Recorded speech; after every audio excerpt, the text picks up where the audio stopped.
René May, el que convive con los ángeles. Audiolibro.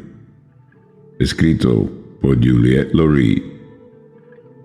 Cuando tus actos sean el fruto del amor, serás libre. Capítulo 1. El comienzo de una nueva vida. Poco importa quién soy, de dónde vengo. Me llamo Juliette. Durante años intenté comprender cómo el hombre podía tener influencia sobre aquello que yo llamo prodigios. Cómo cumplir deseos, encontrarse en dos lugares al mismo tiempo, estar en contacto a distancia con alguien, modificar eso que llamamos destino, hablar con el más allá, expresar un conocimiento que va más allá de toda filosofía. ¿Por qué los ángeles están ligados a su vida? Y otras cosas de las que tú podrás comprender un poco con este libro. A lo largo de esta historia fabulosa comprenderás la presencia íntima y divina de los ángeles y en qué momento ellos intervienen en la vida de este hombre fuera de lo común. Soy de naturaleza terrenal y me encuentro cerca de la religión, pero todo lo que él hacía me sobrepasaba completamente. Incluso frente a hechos sorprendentes, él permanecía silencioso y me tomó mucho tiempo comprender que había un vínculo directo entre estos fenómenos y él mismo, más precisamente con su personalidad. Me había dado cuenta que él tenía un carácter muy dulce, siempre sereno y sonriente, y que desde el momento en que uno se encontraba a su lado, sentía plenitud, paz. Pero a fuerza de constatar la evidencia y sin haber encontrado respuesta concreta de su parte, llegué a pensar que tal vez eso le es natural y él no tiene o no ha tenido un secreto, que no tiene o no tenía nada que decir verdaderamente. Un día sentí la gran necesidad de recurrir a su ayuda para intentar resolver un problema que me parecía absolutamente sin solución y que yo no había podido ordenar por mí misma. Y ahí, para mi gran sorpresa, se integraron elementos naturales completamente inesperados que me permitieron resolver rápidamente la situación en cuestión, y en ese mismo instante me di cuenta lo fabuloso que era conocer a un ser como él, tan humilde y que, sin embargo, me había dejado frente a grandes signos de interrogación. A pesar de esto, ese día, y solamente por respeto, no me atreví a plantearle las preguntas sobre aquello que yo acababa de ver, sobre lo que él había hecho por mí y que reflejaba una gran parte de mi infancia. Pero para mi gran sorpresa, y como si él hubiera leído en mí, me miró y me dijo: eso que tú buscas es un saber universal que nos pertenece a todos. No supe más, pero él había abierto en mi espíritu el camino para miles de preguntas. ¿Qué era entonces ese saber? Ahora, me dije, voy a ver todo lo que hace. Como una espectadora lo voy a observar. Descubriré poco a poco cómo lo hace. Así durante meses, años, tomé notas, revisé todos los detalles, ya que es en los detalles que uno conoce al hombre, para intentar comprender cómo era posible realizar tantos prodigios y para intentar definir qué era ese saber con el fin de poderlo comunicar a otros. Pensé que si lograba analizar todo lo que veía, lo podría comunicar a mi manera. Me era evidente que vivir y aplicar este saber cambiaría muchas cosas de nuestra vida. En cuanto a mí, había tenido experiencias fabulosas, de esas que a uno le gusta contarle a los suyos, y yo también, a mi manera, deseaba ayudar al prójimo y transmitir lo mejor que pudiera eso que él llamaba el saber universal. Cerca de 20 años más tarde, él finalmente aceptó que yo escribiera, con dos condiciones: no apresurar nada y que mi texto fuese claro y simple. Aquello no me sorprendía, ya que a él no le gusta precipitar las cosas, permanece humilde y al alcance de todos. Sabía que a él no le gustaba que se hablara sobre su persona, ya que deseaba permanecer discreto. Entonces yo era la que tendría que lidiar con las eventuales preguntas que pudieran suscitar estos escritos y responder a todos los lectores que sintieran la necesidad de saber más. No pude exponer más que algunos hechos, ya que él no deseaba develar más, y solo he citado a las personas que los experimentaron por su primer nombre. También debo señalar que las personas que han aceptado dar un testimonio estuvieron dispuestas a responder de una forma directa a todas las preguntas que les fueron hechas. Se trata de una vivencia, de una existencia, de la experiencia que, gracias a un encuentro, no por el azar, no por la suerte, sino simplemente por la coincidencia de circunstancias que se generaron, simplemente porque estaba escrito, porque era el momento. Las cosas debían de ser así. Ha transformado un destino que pudo haber sido trágico, dramático, triste u odioso, en una vida llena, completa, no solamente de buenos momentos, durante la cual los obstáculos presentes han podido ser superados. Este libro sigue el relato de una vida dedicada a lo largo de muchos años a ayudar a aquellos que buscan, a aquellos que intentan comprender el camino que construye la existencia cada día un poco más, de captar sus efectos, ayudar a quienes la portan como un bulto, ya que ella puede ser un peso para algunos que en estos momentos no tienen la fuerza de buscar o de creer.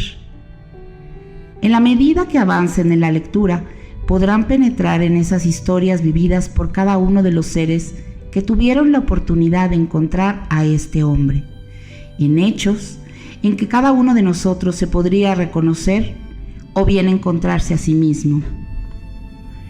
Estoy convencida en el fondo de mí misma que aquellos y aquellas que hayan podido leer este libro no saldrán sin una sensación de mejoría, sin el deseo de conocer más, sin la necesidad de poner en práctica todo lo que habrán podido descubrir a través de sus líneas. De comprender los mensajes, cada uno de nosotros podría cada vez más ayudar a aquellos que tienen necesidades. La vida ya no sería un camino lleno de obstáculos y dificultades, sino simplemente la vida. En los años 1980, un hombre joven dejó su ciudad natal situada en el enclave de Espapés, el enclave de los Papas, para venir a instalarse más hacia el sur. Descendiente de una familia de campesinos de recursos modestos, en medio de 7 hermanos y 3 hermanas, de los cuales 2, Michelle y Janine, de tan solo 4 años y 2 meses de edad respectivamente, no tuvieron la oportunidad de crecer, pues enfermedades que en esa época eran incurables, como la toxicosis y la gripe, las arrancaron violentamente. Michelle y Janine partieron demasiado pronto para reunirse con la luz. Toda la familia, siempre muy unida, jamás olvidó a las 2 hermanas y acudían regularmente a reunirse sobre sus tumbas. Así, hasta que alcanzó la mayoría de edad y hasta que se fue de la casa de la familia, él nunca dejó de vivir sin la presencia constante de Michelle y Janine.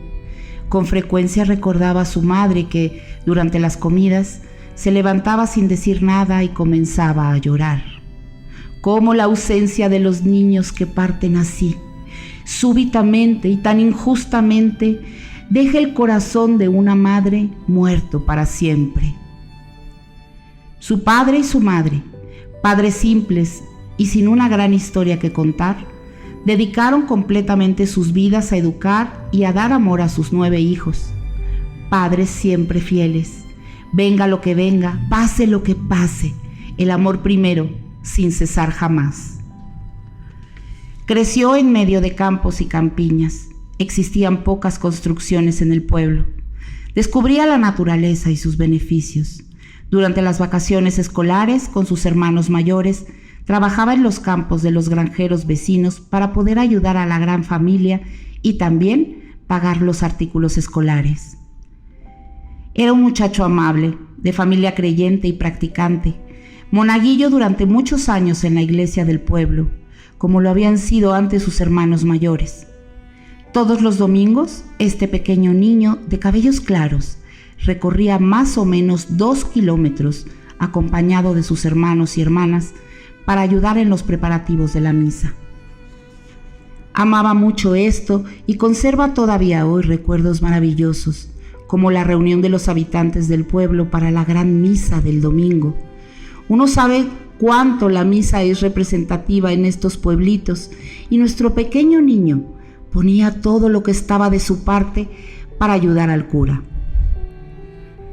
Desde que era bebé y hasta la edad de más o menos 13 años, veía seres de luz cerca de él, alrededor de él. A veces era una dama, a veces un hombre. Algunos días había un solo ser, otros días había muchos.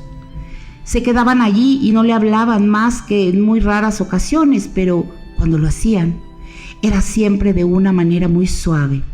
Él sabía bien que nadie más los veía y que había un vínculo entre lo que él sentía por ellos y su presencia.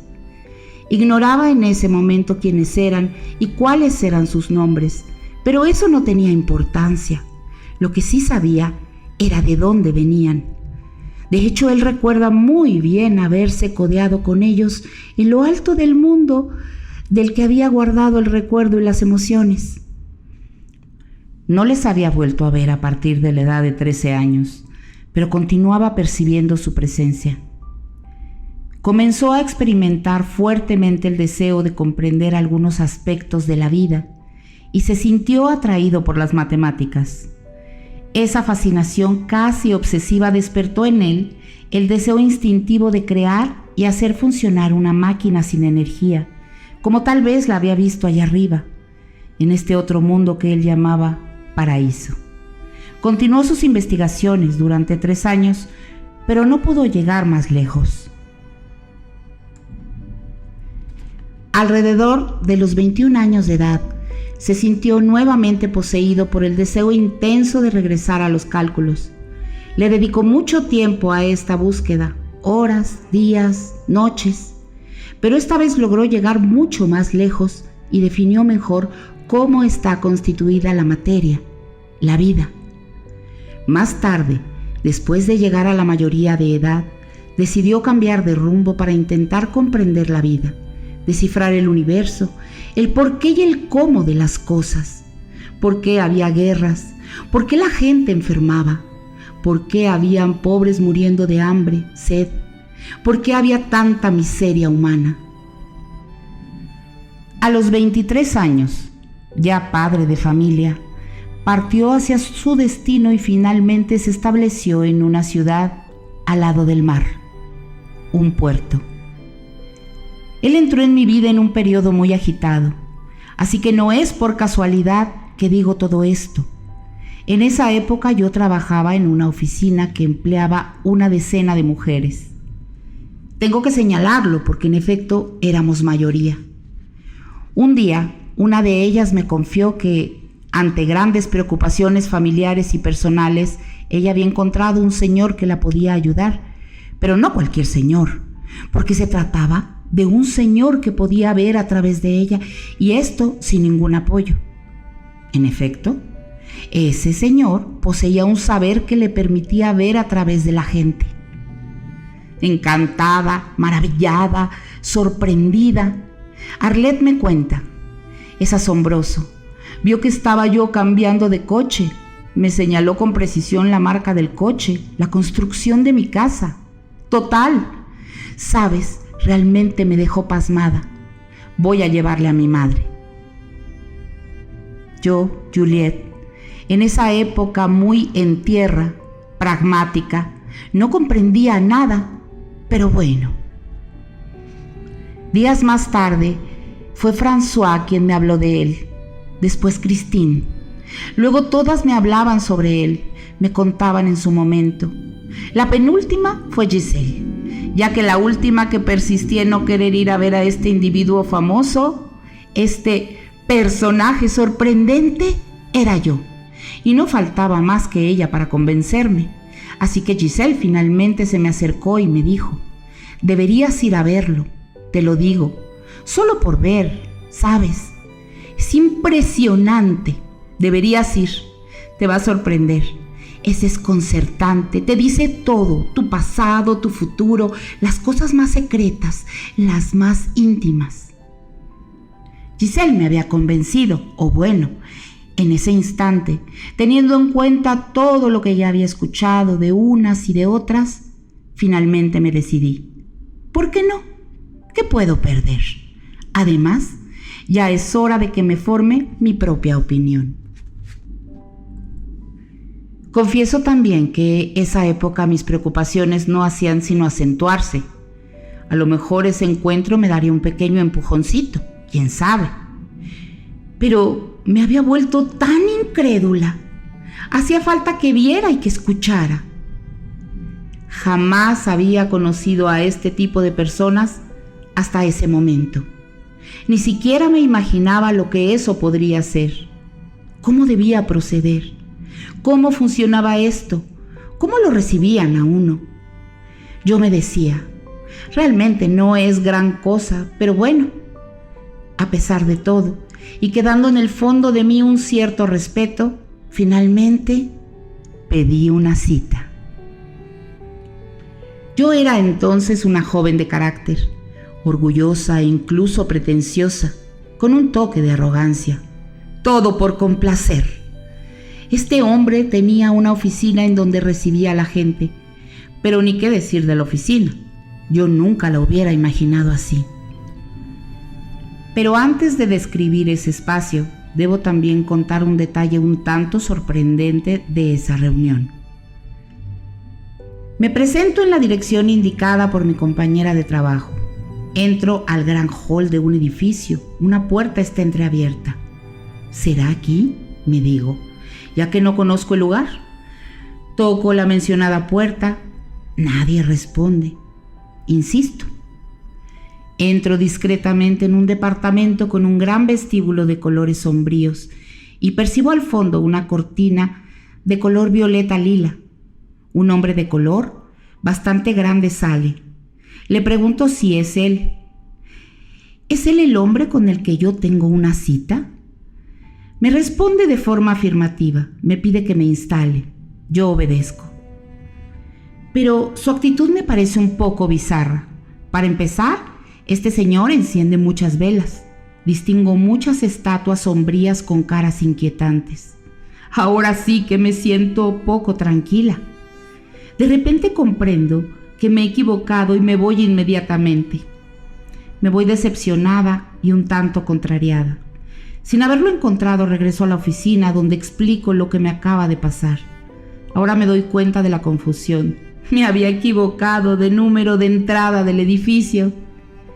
Así que regreso para mi primera cita algunos días más tarde. Muchas personas esperan en el hall de entrada del edificio. Otros pacientemente en el exterior, en la acera. Cuando llega mi turno, soy recibida por un hombre de cabello castaño, esbelto, de mirada gentil de un azul profundo y con una sonrisa tranquilizadora. Me tiende generosamente la mano. Toma la mía con la misma generosidad. Su apretón de manos no pasa desapercibido y da testimonio de una personalidad que no se olvida fácilmente, tal vez por la transmisión de su energía. Entro lentamente en un remanso de paz, un espacio que no podía ser más simple, nada ostentoso, compuesto de un solo ambiente amueblado por una mesa antigua, 2 sillas.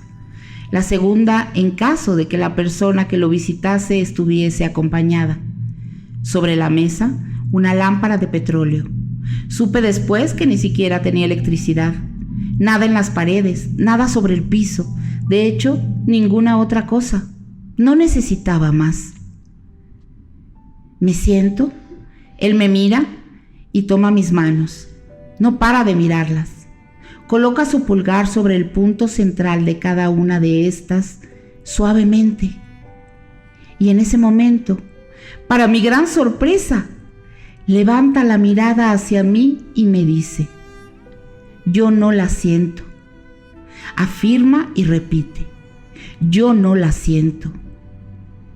Le respondo: ¿sí? ¿Usted no me siente? ¿Qué significa para usted sentir? No agrega nada, solamente un no la siento, tendrá que regresar. Me deja así, sin otra alternativa, y me acompaña de regreso a la puerta. Paralizada, golpeada en mi orgullo y molesta, me alejo murmurando: yo no la siento, yo no la siento. ¿Qué quiere decir esto? Cualquier cosa. Mi ego había recibido un golpe. ¿Qué les diría yo a mis compañeras cuando me hicieran la pregunta fatídica: ¿y qué te ha dicho? ¿O qué te predijo? Y bueno, nada, él no me siente. Además, yo era la única a la que él no sentía o a la que no había sentido. ¡Qué humillante! No fue sino hasta mucho más tarde que comprendí qué significaban estas palabras y por qué. Dejé pasar algunos días y después volví al ataque. Su respuesta fue la misma. Una tercera vez, una cuarta, hasta que un día mi actitud y mi comportamiento habían cambiado debido a mis problemas. Tenía necesidad de saber. Sí, quería verdaderamente saber. Estaba esperando saber. A lo mejor entendí, tal vez me di cuenta que debía dejar de lado el orgullo y ese carácter pesado, el cual yo tenía en esa época. Finalmente, había captado que hay momentos en que uno debe anteponerse a su vanidad. Era un paso, ya que, a pesar de todo, él me recibía y yo tenía el derecho de buscarle. Había vencido una dificultad. Mínima, es cierto, pero era un paso hacia adelante. En esa etapa no estaba nada mal. Me siento frente a él, sin intención de imponerme. Me toma las manos. Es así como él comienza las sesiones. Me observa un breve instante con una mirada dulce y serena. Después, cierra los ojos y así comienza el viaje sorprendente en el tiempo. Me habla sobre el lugar de mi nacimiento, sobre mi vida pasada. Evoca 2 hermanos más, ninguna hermana. Mi trabajo en el área jurídica. Agrega y detalla. Ahora se sumerge, no está más ahí en ese lugar. Revisa los vericuetos de mi pasado, mis padres, mis orígenes, mis recorridos. Después, un silencio. Sus ojos se cierran aún más, como si buscara ir más lejos aún. Un secreto escondido, sí, él está ahí. Un secreto familiar cuya existencia yo ignoro. Aprisionando en las profundidades, me da todos los detalles. Después, súbitamente abre sus grandes ojos claros, me mira y se calla. ¿Por qué se ha detenido? ¿Por qué? Ahora que yo podía finalmente conocer ese secreto. Comprendería más tarde las razones de ese silencio y el respeto que él demostró en ese momento. Terminó diciendo: dentro de muchos años, usted escribirá libros que le serán muy importantes. Me digo a mí misma, debe sentir que yo escribo un diario íntimo. Así que no me detuve demasiado en ese tema y no comprendí verdaderamente el sentido profundo de sus palabras y lo que él había querido realmente decirme con eso. Ese día descubrí a un hombre joven, simple, honesto, íntegro, reservado e incluso tímido. Con el paso del tiempo, yo le mandaría a un gran número de personas allegadas que luchaban en contra de sus dificultades, prisioneros de sus angustias, algunas en la búsqueda de una respuesta, otras al acecho de una solución. Todas, todos, Nos pasamos la vida tratando de entender. Es así que yo lo visitaba regularmente, a veces como acompañante o simplemente para saludarlo. Era tan agradable. Siempre tenía una palabra para tranquilizarme e indicarme qué sucedería de particular durante ese día o durante los próximos días. Era fabuloso, surrealista. Era de una gentileza y una generosidad sin medida. Sin duda alguna, él poseía un tesoro inmenso, el de la inteligencia del corazón, ya que las personas que lo visitaban estaban gratamente sorprendidas. La mayor parte de las veces conservaban, además, un sólido vínculo con él. Recuerdo a una mujer joven, Ghislaine, que deseaba conocerlo, estupefacta por la forma como la consulta se había desarrollado. Me vino a ver y me dijo: te confieso que al principio pensé que era imposible, que tú le habías contado sobre mi vida, pero entre más avanzaba él en su búsqueda, más sorprendente era. Y agregó: me habló de una cosa que ninguna persona llegada a mí sabía, ni siquiera tú. Era tan desconcertante. En ese instante me dije: este hombre es increíble. ¿Cómo puede él saber? ¿Cómo lo sabe? ¿Cómo ve todo eso? ¿Simplemente tomando las manos? ¿Cerrando los ojos? ¿Qué es lo que sucede en ese instante? Uno siente que sale de nuestro mundo para pasar a otro. Después de conocerlo, uno no puede sino tener necesidad de volver a verlo, de sentir respeto. ¿De dónde salió ese don? ¿De dónde le viene? ¿Cómo llegó a eso? Con miles de preguntas en mi cabeza quería saber. Deseaba verdaderamente conocer a ese ser, a este hombre fuera de lo común. Era tan diferente. Tenía algo que venía del más allá. Yo, Juliet, cartesiana, traviesa, tenía que saber, debía comprender. Tuve la suerte de encontrar a un ser como él. Yo consideraba verdaderamente esto como una suerte, un favor que alguien me había otorgado. Lo visitaba prácticamente todos los días y cada vez veía cómo la fila de espera se hacía más larga. Personas de todas las edades esperaban pacientemente poder hablar con él de aquello que les preocupaba. Recibía cada vez hasta más tarde e iba al domicilio de las personas que necesitaban verlo, pero estaban en cama o no podían desplazarse. También se reservaba momentos para visitar a enfermos hospitalizados, sobre todo aquellos que estaban bajo cuidados oncológicos o en fase terminal. A propósito de esto, un episodio me viene a la mente. En esa época yo tenía la suerte de participar en la beneficencia de un hospital muy grande en el cual visitaba regularmente a los enfermos. Una noche, al entrar en la habitación de un joven que apenas tenía 17 años, supe que había entrado en coma durante una intervención.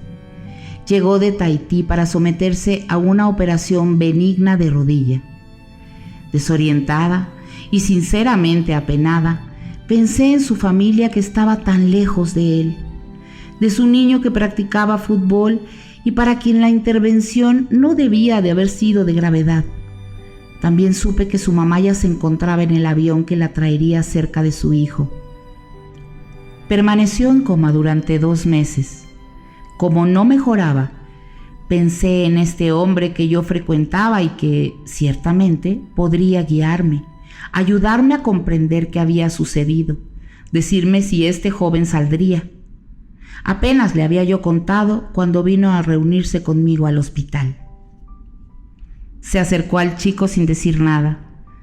Bajó los ojos, posó las manos sobre su pecho para entrar en contacto con él, mientras que yo me apresuraba a preguntar: ¿va a salir? Él no me respondió y me hizo una señal con la cabeza y con la mirada, como si debiera callarme. Se quedó unos minutos y salió de la habitación. Lo seguí impaciente por saber. Entonces me dijo: pude hablar con él. Él está ahí, dentro de la habitación. No comprende por qué no puede recuperar la conciencia. Es como si estuviera en un sueño del que no puede despertar. Escucha todo lo que se le dice, pero su cerebro ya no puede servirle de morada. Vi que sus vasos sanguíneos se han retraído y me ha explicado, a través de visiones, lo que sucedió durante la intervención.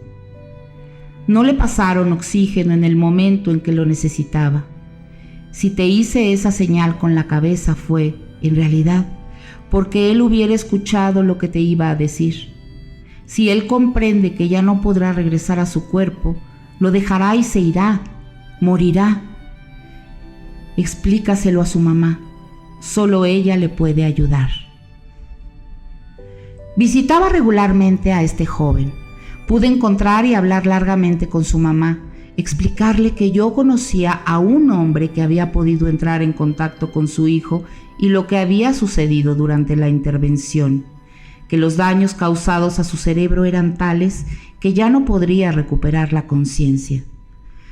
La madre de este joven se apresuró a interrogar al personal presente durante la intervención y, al día siguiente, me dijo que había podido ver a una enfermera que le había confirmado los hechos, pero que ella no deseaba que se divulgaran.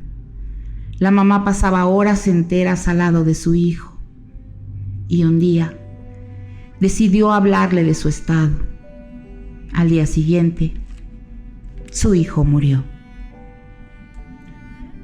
Personalmente viví con mucha dificultad esta penosa y triste historia, pero en ese momento sentí que el amor de una madre no tiene medida, es impenetrable. Ella había presentido, me dijo, que su hijo nunca regresaría, y aun si había sido difícil, ella se sintió aliviada al saber lo que realmente le sucedió a su hijo. En esa ocasión pude comprender mejor ciertas fases del estado comatoso. Había visto a un hombre joven, sonriente, lleno de vida, que no esperaba más que una cosa: regresar a casa y volver a jugar fútbol. Pero la vida lo había decidido de otra manera. De pronto, tomé conciencia con una violencia insoportable que todo podía darse vuelta tan rápidamente. Regresé a ver a quien yo había acudido. Esa mañana, él recibía a 2 personas que practicaban la hipnosis a muy alto nivel y que habían participado en algunos programas de televisión. Ellos lo visitaban para verificar los dones que se le atribuían.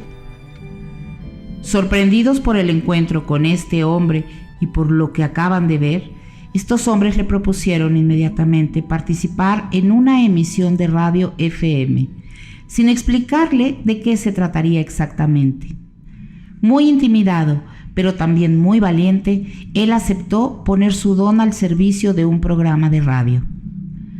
Su primer encuentro fue muy notable. Desde el principio, se hubiese podido detener y desconcertar.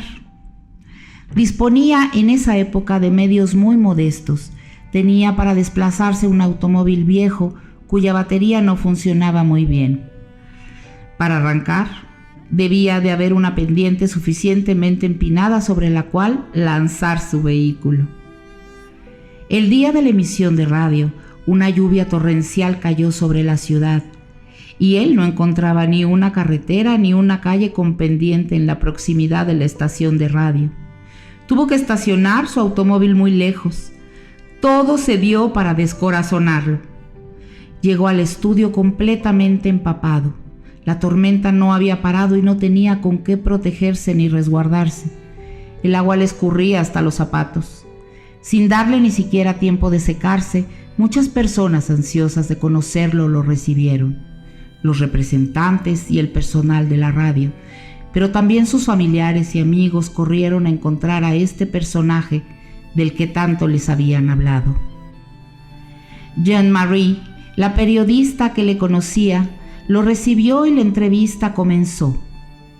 ¿Cómo procede usted? ¿Cómo puede usted ver a través de la gente? ¿Acaso tiene usted eso que llamamos flashes, imágenes? ¿Hay colores? ¿O solamente siente? ¿Cómo funciona esto en usted? Una cantidad de preguntas, algunas más interesantes que otras. Entonces explicó que para él se trataba de un sentimiento, de una emoción que hace aparecer imágenes, colores, formas, escenas. Agregó que jamás había hecho la pregunta, que para él se trata de una evidencia, que él vive así con sus emociones, sus sentimientos. Nunca ha vivido de otra forma. Por ejemplo, dice, las plantas yo las siento, yo las vivo. Cuando me hacen una pregunta, la respuesta se desliza desde la fuente, es clara. De hecho, todo despierta una emoción, todo vive, un objeto, una persona, todo me habla. Me atrevería a decir que todo tiene una vibración que varía. Así, si yo tomo un objeto, siento a quién pertenece, en qué habitación estaba y me da una visión de todo lo que está a su alrededor. Cuando se trata de una persona, al tomar sus manos siento de entrada su vida, quién es ella verdaderamente. Después aparecen imágenes, algunas a gran velocidad, que yo descompongo para poder dar datos precisos acerca de lo que veo y, en la medida que me voy expresando, me llegan otras imágenes. Durante esta entrevista, que duró unos 20 minutos, descubrió por primera vez, muy intimidado y molesto, en qué consistía realmente una estación de radio con sus estudios de grabación. Ignoraba lo que iba a pasar después, ya que él no sabía qué era lo que la periodista esperaba de él. Fue entonces cuando recibió la primera llamada de un radioescucha. Se trataba de una dama cuyo nombre sonaba español. Ella le hizo la siguiente pregunta: ¿usted nació así, con ese don? Al mismo tiempo que él respondía afirmativamente, cerró los ojos, y ahí mismo todos los presentes fueron testigos de esta facultad sorprendente. Él podía ver los problemas de salud relacionados con una intervención del útero que debía tener lugar en los días siguientes. Tranquilizó a la señora, indicándole que todo iría muy bien y que su preocupación de salud desaparecería. La radioescucha, desconcertada por esta visión, a partir de una simple llamada telefónica, se sintió tranquila y sus temores relacionados con la intervención desaparecieron. Colgó el teléfono aliviada. En la segunda llamada, él vio, si es que uno puede decir que vio, que el hombre que estaba en la línea estaba dibujando una casa mientras hablaba. En efecto, le dijo, veo un diseño, un bosquejo, una casa.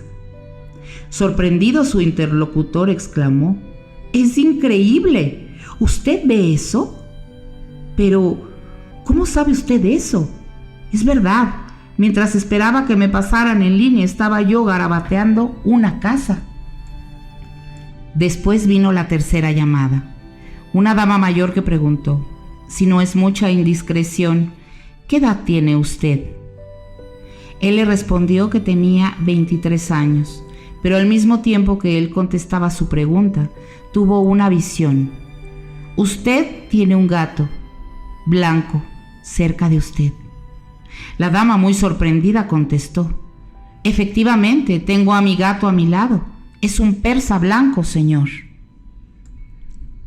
A partir de ese programa y frente a los resultados así de reveladores, nuestro personaje comenzó a ser cada vez más solicitado. El número de personas que deseaban verlo no dejaba de crecer. Las personas se pasaban la información, la noticia volaba a una gran velocidad. Sus oficinas, debería decir más bien su habitación, le empezaron a quedar chicas para recibir a todo el mundo. Entonces decidió cambiarse y se mudó a un espacio un poco más grande, esta vez con una sala de espera. Con frecuencia me tocó encontrarme con gente que venía a verlo y algunas personas me decían, necesito verlo para que me ayude a solucionar mis problemas. Problemas de orden profesional, financiero, afectivo o de otra naturaleza. También había gente que debía someterse a una intervención quirúrgica, un examen médico y que deseaban saber si todo iba a salir bien. De hecho, la razón era poco importante. Las personas venían, exponían sus dificultades y, como por arte de magia, todo terminaba siempre bien. Infinidad de veces hice la siguiente pregunta: ¿su problema se resolvió después de que usted lo fue a ver? A ellos esto les parecía normal y no se preguntaban ni siquiera cómo lo hacía. Por supuesto que al principio yo me decía que las personas angustiadas esperaban ser tranquilizadas y que por eso las cosas funcionaban.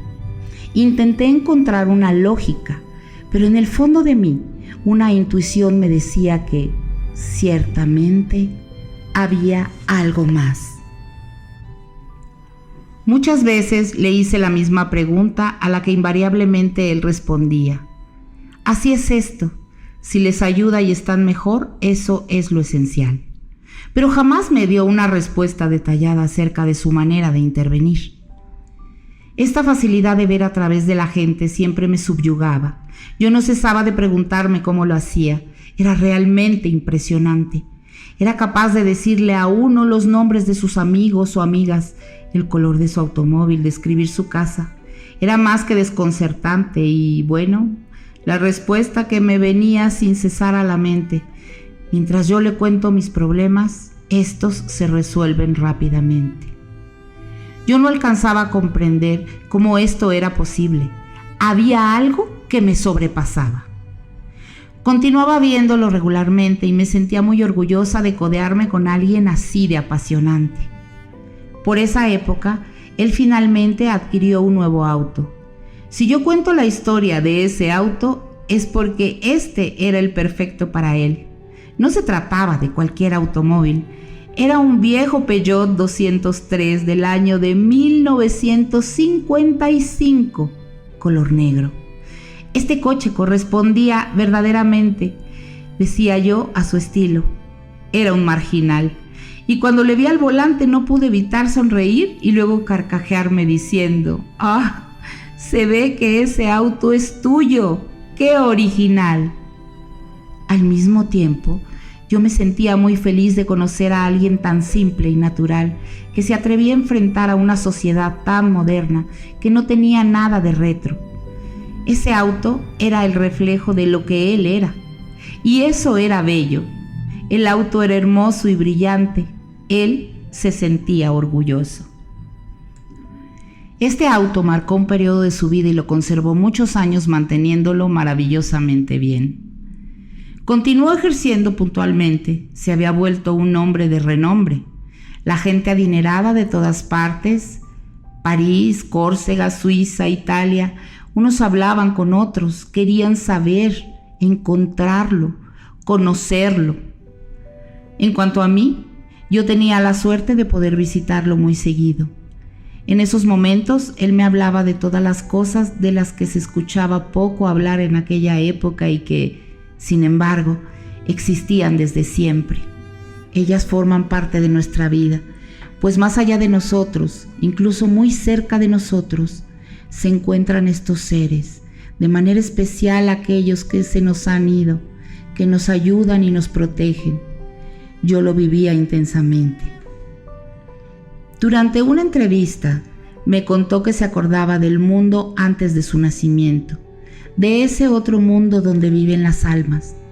Me describió ese mundo maravilloso de donde venimos y donde nosotros también tenemos un camino que recorrer para evolucionar.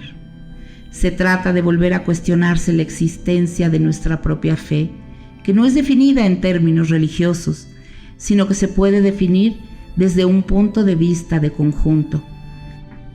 Algunas veces, en este otro mundo, las etapas que debemos alcanzar no son fáciles.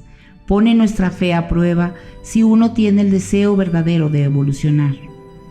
En este otro mundo existen muchas moradas que corresponden a eso que uno es verdaderamente en el fondo de su ser. De hecho, nuestra alma, nuestra conciencia, es nuestra identidad.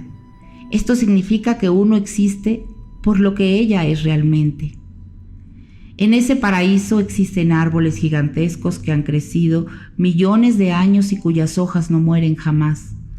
Planicies que se extienden hasta donde la vista se pierde, prados en donde la hierba no brota más que lo necesario para conservar la belleza del horizonte. Y brotan flores y plantas que solo se encuentran allí. Los animales son todos nobles y gentiles, sin ninguna agresividad.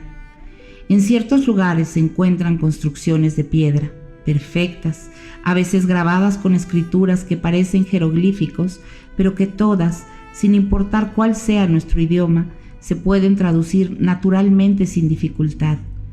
Y conforme uno evoluciona hacia el fondo de sí mismo, más perfecto se vuelve el paraíso.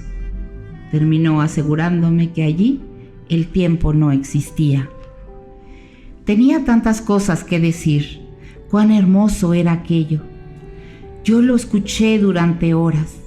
Lo interrogué sin parar, sin cansarme jamás. Hoy en día existen numerosos escritos que vienen a confirmar lo que yo había tenido la suerte de escuchar decir muchos años antes. Describía un mundo en el que las emociones no son sino amor, un mundo cuya intensidad no puede ser transmitida por ningún color sobre la tierra, como no sea el blanco de la nieve o el de las flores de los almendros. Aquello me había sorprendido y me parecía tan evidente, un blanco inmaculado. Hablaba para explicar, me revelaba la vida de un mundo sublime que él había conocido y donde había vivido, de donde de hecho acababa de regresar. Yo diría que hablaba con cierta nostalgia. Un mundo verdadero, mágico, donde el mal no puede existir. Había dejado un océano infinito de bienestar y de serenidad en el que uno se comunica solo a través de las sensaciones, sin hablar, sin emitir ningún sonido, a través de una forma de telepatía en donde la distancia se vuelve relativa. En ese mundo, me explicaba, uno piensa en alguien con quien le gustaría intercambiar algunas palabras. Cualquiera que sea el lugar o la distancia en la que se encuentre, él escucha, siente y puede responder inmediatamente.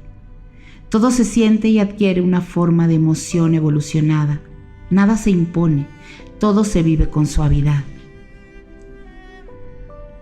Me gustaría tanto detenerme más ampliamente sobre este tema, puesto que hay tanto que decir y comprender, pero es preferible seguir adelante sin quemar algunas etapas, para comprender mejor a qué se puede parecer ese mundo en el que se integran los otros.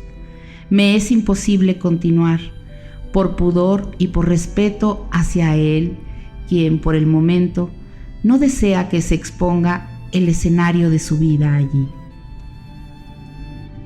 Con sus palabras, él hacía vivir, incluso yo diría, hacía vibrar mi fe. Yo sentía tal cantidad de emociones que en el fondo de mí misma crecía cada vez más mi fuerza. Él era tan diferente de los demás, no se parecía a nadie en nada. Él veía sin ningún apoyo, simplemente mirando a la gente, o aún sin mirarlos, solo con sentirlos emocionalmente. Captaba nuestras emociones. Era hermoso, tan bello. Daba la impresión de que nos atravesaba. Eso no podía venir más que del más allá. Podía explicarme todo, detallar. Yo me deleitaba de esos instantes y me daba cuenta que no era la única que no deseaba separarme de él. Cada uno de los que consultaban con él no se atrevían a pensar en el instante en que se alejasen de él. A su lado nos sentíamos tranquilizados, teníamos el sentimiento de ser protegidos. Es difícil explicar esta sensación de bienestar, de paz perpetua que nos invadía. Entrar a su oficina nos hacía olvidar todo, las preocupaciones, el tiempo que pasa. Un día, una abuela que lo venía a ver regularmente lo contactó de urgencia para decirle que a su nieto de 9 años le había dado meningitis. Estaba hospitalizado y que su estado era grave. 2 niños acababan de morir de la misma enfermedad. La vieja dama le pidió que la ayudara, que hiciera cualquier cosa para que este pequeño sanara. Lo que sea que usted pueda hacer, hágalo por mi nieto, por favor. Aquí la vida de René dio un giro importante. Sí, es aquí cuando yo lo presento formalmente. Es así como él se llama, René, como renacimiento, una persona que renace. En ese preciso instante él sintió la carga que podría pesar sobre él y se dijo: ¿de qué sirve desear ayudar a los otros si yo no puedo ayudar a este pequeño niño que se encuentra entre la vida y la muerte? Este suceso fue para él como una señal, una especie de prueba para avanzar sobre este camino que él tanto deseaba recorrer, ayudar a los otros y vivir por los otros. Si este niño no sale adelante, me detendré. No tendré ninguna razón para continuar haciendo lo que hago. Me detendré, eso es seguro. Yo no podría continuar, no sería lógico, me sería insoportable. Al mismo tiempo, una fuerza se apoderó de él. Sintió en el fondo de sí mismo que él podía ayudar a ese niño sin saber, sin embargo, cómo esto sucedería verdaderamente. Esa noche, él fue al vacío, como lo hacía siempre que intentaba ver a través de la gente.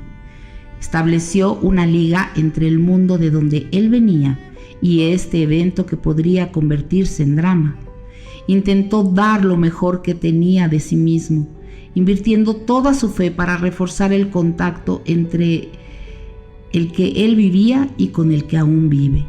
Un poco de tiempo después, el niño se curó. Cuando le pregunté si él había podido intervenir, dudando de la respuesta, René, siempre humilde y modesto, pasara lo que pasara, me dijo: el niño salió adelante, eso es lo importante, con una sonrisa dulce y ligera. Tenía tanta razón.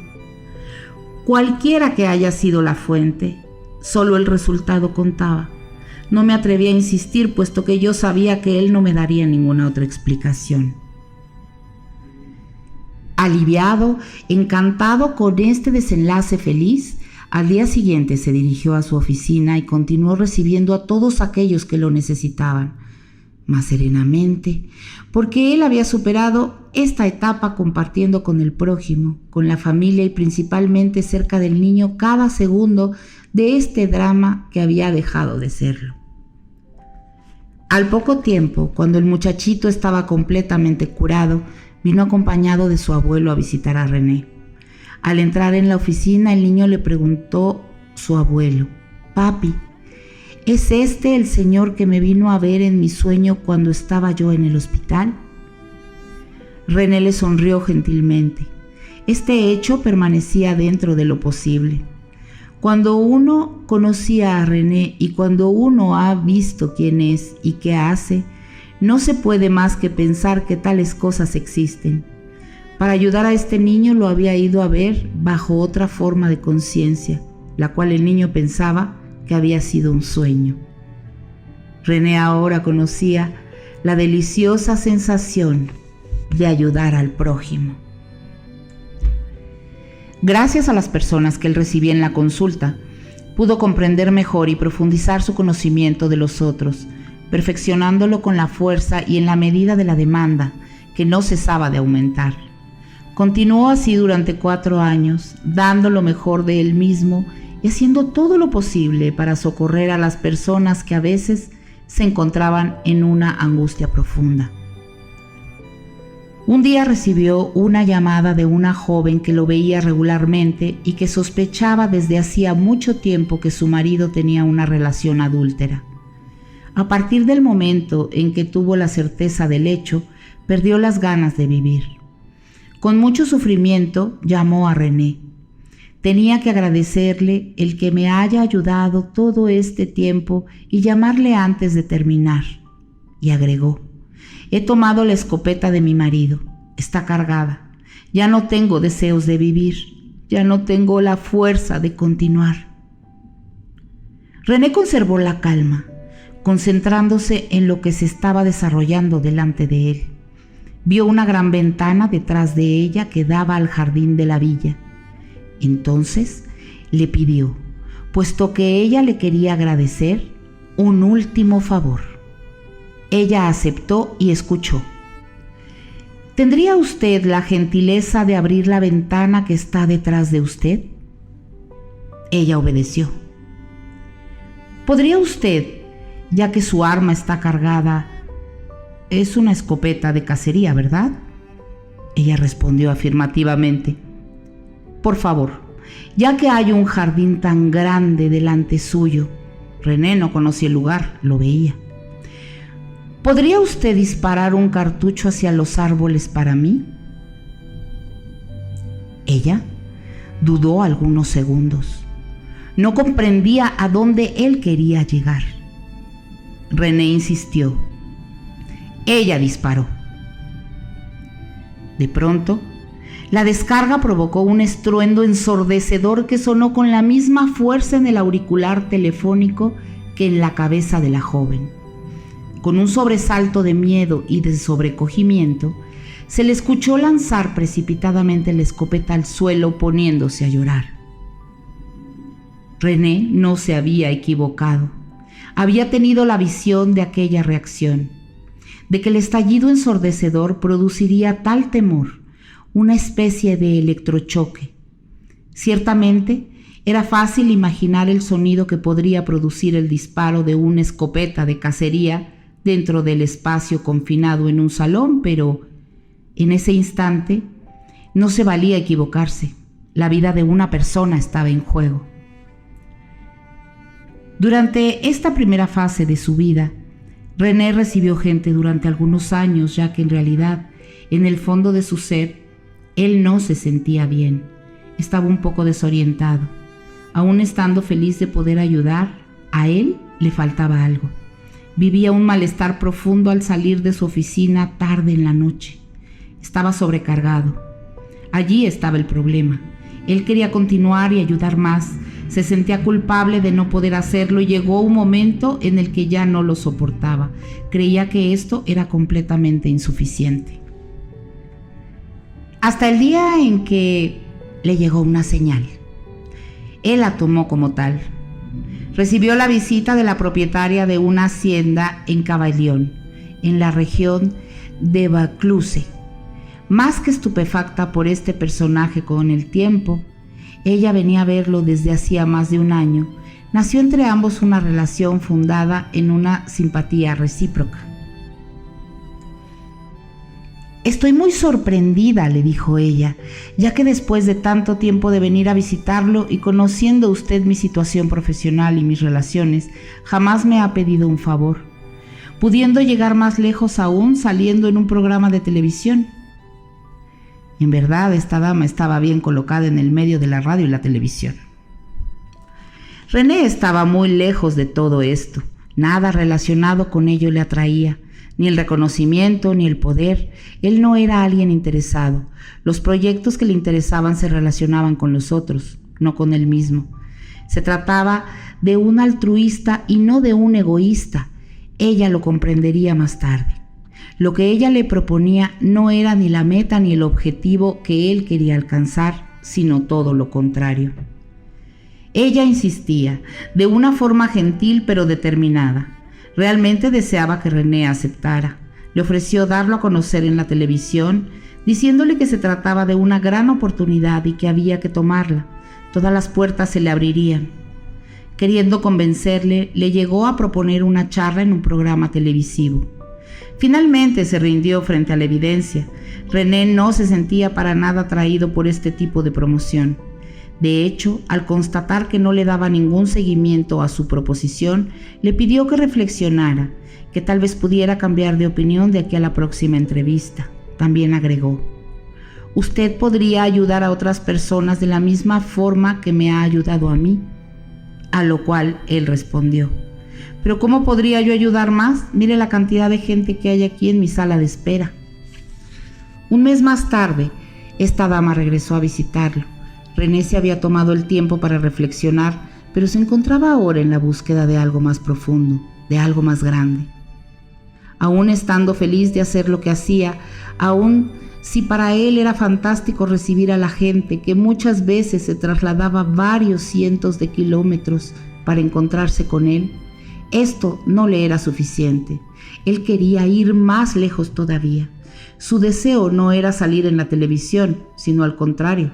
Amaba mucho la discreción, la simplicidad.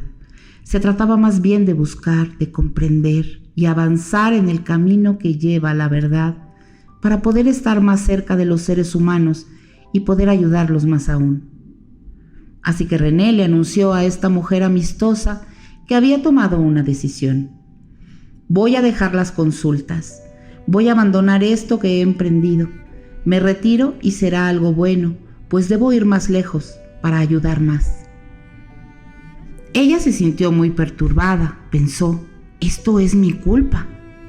Pero él le agradeció, ya que sin saberlo le había indicado el camino que debía tomar. Él comenzó su nuevo proyecto rápidamente. Se retiró totalmente de la sociedad, no sin antes haber informado a sus últimos visitantes sobre su decisión. Justo antes de partir, una mujer que había escuchado hablar de él fue a visitarlo. Se trataba de una vidente muy conocida que salía en la televisión. Algunos momentos antes de irse, ella tuvo una revelación y delante de muchas personas le dijo lo que había percibido. René se sonrojó mucho. Si bien hasta el día de hoy no ha querido que esto se difunda, yo, sabiendo lo que la vidente dijo, me doy cuenta que su predicción se está cumpliendo. Espero poder obtener algún día su permiso para poder hablar sobre ello. Durante este periodo él había recibido, visto y atendido a tanta gente. Un día intenté calcular el número de personas, tomando como base para el cálculo las visitas cotidianas y luego las semanales. Al multiplicarlo por el número de años, me di cuenta que esto representaba varios miles de personas, muchas de las cuales se habían podido beneficiar de una ayuda concreta. Así, él tuvo que aceptar la evidencia. Si deseaba ayudar más, era necesario que encontrara otra manera, un nuevo eje de investigación. La meditación sería el camino en el cual él pondría su fuerza, iría en búsqueda del saber, en búsqueda de otra forma de inteligencia. Una mañana, mientras que preparaba esta nueva etapa de su vida, René fue contactado por una mujer que trabajaba en asuntos jurídicos de Marsella. Se trataba de una verdadera llamada de auxilio. Ella había estado hospitalizada en varias ocasiones, pero esta vez los médicos no querían dejarla salir.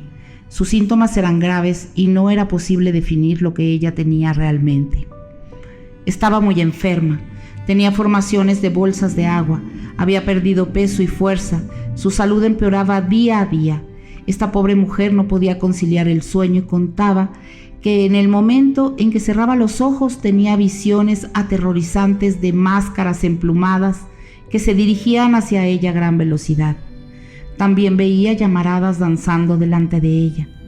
De hecho, se descubrió que ella era víctima de un acto de magia negra, un encantamiento vudú practicado por una persona perversa que se encontraba por aquel lugar y que le había robado su bienestar por razones que no puedo revelar aquí. René no era un especialista en esta utilización desviada de la magia, no le gustaba eso. Y aun cuando conocía los principios, no era conocedor de ello y no deseaba tener experiencia, así que dijo, cada cosa a su lugar, hay que dejar a los difuntos con los difuntos, en paz. En todo caso, no podía rehusarse a ayudar a esta mujer cuya salud empeoraba cada día un poco más. No la podía abandonar e hizo lo que su conciencia le indicaba hacer. Apeló a toda su fe, la misma sobre la que él basaba su fuerza. Sus visiones le ayudaron a ver muy rápidamente y con precisión qué era lo que pasaba, qué querían de ella y quién había enviado al viejo hechicero vudú que vivía retirado en las islas. Ahora debía actuar para ayudar a esa mujer. Pero en esta ocasión se encontró frente a frente con fuerzas que él no dominaba del todo, que nunca había tenido la oportunidad de enfrentar. Nunca había tenido que hacer este tipo de oposición, el mal, el bien. Se puso a buscar información entre diversas obras y escrituras ancestrales, hizo investigaciones precisas acerca de las costumbres y prácticas mágicas. Estudiaba día y noche. Afortunadamente tenía un conocimiento sólido que le permitía acceder de una mejor manera a los costumbrismos. Así que comprendió rápidamente su modo de funcionar e inmediatamente se dio cuenta de la brecha que le separaba de estos. Él, que estaba en una búsqueda espiritual profunda, que había dedicado su vida a ello, se encontraba ahora frente a una práctica de alto nivel, pero orientada en una dirección completamente opuesta a la suya. Una práctica que utilizaba las fuerzas de un mundo llamado el bajo astral y en donde los practicantes del vudú convocaban a los dioses más accesibles. Sus poderes son muy importantes, pero no pueden destruir sino a uno solo a la vez. No pueden afectar a un grupo entero de personas. Estas prácticas pueden tanto ayudar a la gente como destruirla. René había comprendido que el contacto con este mundo se establece por intermedio de ancestros o hechiceros antiguos. Los ancestros o las personas contactadas pueden tener una influencia directa sobre la persona. Comprendo cómo puedo acceder a su mundo y así comprender mejor su modo de funcionar y su rol en las demandas hechas por los practicantes del vudú. Cómo vencer mejor a sus fuerzas y oponerme a ellas para ayudar a esta mujer a liberarse de este dominio fulgurante. Muy seguido me decía: el bien gana siempre sobre el mal. La naturaleza jamás creó al mal. Todo viene del hombre, más precisamente de su mente, del deseo de querer poseer lo que le pertenece al prójimo, ya que saber el bien requiere una fuerza superior, un espíritu más elevado. El bien no se impone, se armoniza con el esfuerzo que uno le pone, que uno le da al contrario del mal. Pensar mal es fácil, por el contrario, pensar lo mejor requiere de la reflexión, requiere del esfuerzo. Apenas acababa de comprender cuando los caminos se abrieron. Él pudo oponerse rápidamente a estas prácticas y la mujer recuperó rápidamente su vigor. Las visiones nefastas desaparecieron y se sintió aliviada. Ella nunca había imaginado que aquello pudiera existir.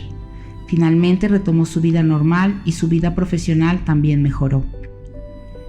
Si René podía utilizar sus dones en beneficio de otros, también los podría haber utilizado para él mismo, pero nunca hizo nada de esto y esa actitud me sorprendía. Una noche soñó con una explosión, una botella de alcohol que estalló en un abanico de llamaradas. Este fue un sueño premonitorio de algo que debía suceder algunos días más tarde, sin que él intentara evitar el accidente. Mientras preparaba una barbacoa, una llamada, su instinto bruscamente le dijo: ¡atención! Apenas tuvo tiempo de empujar a su chiquilla, que estaba junto a él, cuando la botella de alcohol que sostenía en las manos explotó. El lugar era muy angosto, se trataba de un pequeño patio cerrado, por lo que la explosión se concentró más. Fue levantado y proyectado contra la pared a varios metros de donde se encontraba. Las personas presentes escucharon la explosión y vieron una bola de fuego elevarse por los aires. René tenía el torso descubierto. Estaba vestido con un simple pantalón corto de nylon. Se estaba quemando. La piel del vientre se le achicharró. Se le veían como ondas. Estaba como derretida. El pantaloncillo se había fundido y se le pegó a la piel. En ese momento tuvo el reflejo de arrancárselo, ya que sabía que después sería mucho más doloroso. Tenía las piernas quemadas. La carne de las palmas de sus manos había desaparecido por la explosión. Los brazos severamente lastimados. Su instinto le dictó meterse en el agua fría, pero el dolor comenzó a aumentar. Instantáneamente su cerebro hizo el vacío y se concentró exclusivamente en canalizar el dolor. Se dirigió hacia su automóvil para ir a buscar al doctor más cercano, quien desgraciadamente no estaba. Luego se dirigió a la clínica donde le dijeron que estaba gravemente quemado y que sería necesario transportarlo al hospital urgentemente. El dolor aumentaba más y más. Su mente era cada vez más difícil de dominar. A pesar de sus heridas, manejó su coche hasta el hospital donde los médicos, atónitos porque había sido capaz de conducir en ese estado, le administraron inmediatamente varias dosis de morfina. Un pariente que había sido avisado de lo sucedido les explicó a los médicos y enfermeras que René tenía facultades que le permitirían, sin duda, sanar rápidamente. Pero los médicos pensaban transferirlo en helicóptero a un servicio de quemados mayores en Lyon. Mientras tanto, uno de los doctores, que encontraba sorprendente que hubiera podido llegar hasta el hospital sin ambulancia ni bomberos y que hubiera podido controlar el dolor con tanta calma, estuvo de acuerdo en dejarlo pasar allí la noche. René le dijo: «A partir de mañana por la mañana estaré mejor, habrá una mejoría». Se había quemado en diferentes partes del cuerpo, los brazos, el torso, las piernas y también un poco la cara, al punto que en algunos lugares la piel se había fundido y estaba abultada. Había llegado al estado en que estar controlando el dolor lo había agotado, pero antes de dormirse en su habitación, miró las vendas colocadas sobre las heridas. La más inquietante era sobre todo la herida de la mano izquierda, la que había sostenido la botella. Detectó la gravedad bajo los vendajes a nivel superior de la palma. La venda estaba plana, como si no tuviera carne. También se podía percibir desde un ángulo de la venda el estado de su carne. Comenzó a fijar la mirada, a focalizar su energía, su fe sobre su mano. Se quedó dormido, agotado. A la mañana siguiente, cuando despertó, miró su mano. El médico llegó y la enfermera que lo acompañaba retiró los vendajes. Para su gran asombro, constataron que la carne de la mano estaba reconstruida. La piel que la recubría era fina, y eso era milagroso. Resultaba prácticamente imposible que en algunas horas, una noche, René estuviera ya en vías de sanar. Utilizó el mismo procedimiento para sanar el resto de sus quemaduras y, para la sorpresa de todos, las heridas estuvieron suficientemente cicatrizadas para que pudiera salir del hospital apenas una semana después del accidente. Él agradeció a las enfermeras y a todo el personal por su atención. En realidad, él fue el asombro del hospital, todo un caso.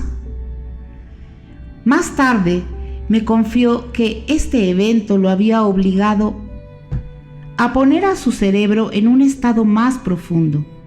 Sus quemaduras eran tales y el nivel de dolor tan agudo que se había visto forzado a sobrepasar sus límites para manejar el dolor y cicatrizar tan rápido.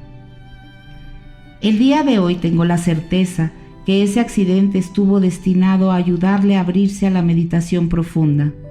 Muy pronto, él tendría que poner a prueba su capacidad de resistencia para canalizar su pensamiento, técnica a la que había decidido consagrar el tiempo que fuera necesario.